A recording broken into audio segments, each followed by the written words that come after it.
Hey guys, I wanted to cover Amazon stock before their earnings report tomorrow after market close. So this stock we know is close to all-time highs. It's rallied nicely since 2023 when it went down to about 90 bucks a share. So it's doubled. So keep that in mind going into this report.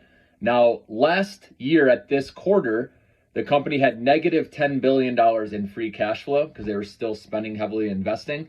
And this year, this quarter, they're going to show around 10 billion in positive free cash flow.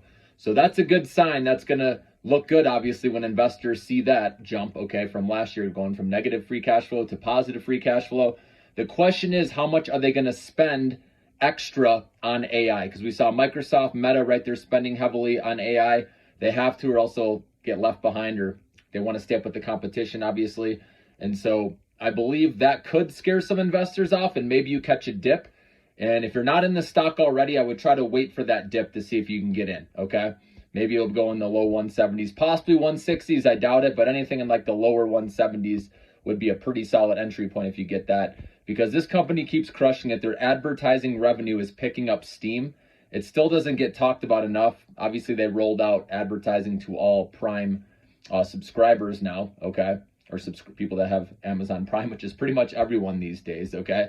So that's going to keep picking up steam. Obviously, you have AWS, which is the number one, right, cloud software where their AI is being tied in. And obviously, so many other companies are using AWS. So we want to make sure that continues to grow, right? If that's showing decelerating growth, that could be another reason why it may sell off, okay?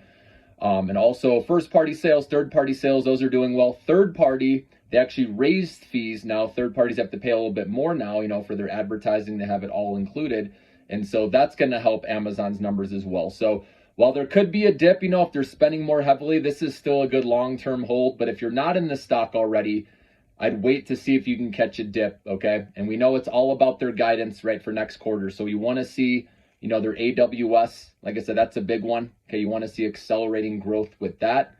And you also want to see how much more they're spending with AI. Like I said, that could be a short-term dip, because we saw what happened with Meta, for example, right, when they said they were going to spend more money. But that's a different story because that stock went from $100 to $500, right? So that was priced for absolute perfection. That's why that stock fell 15%, right, after their earnings.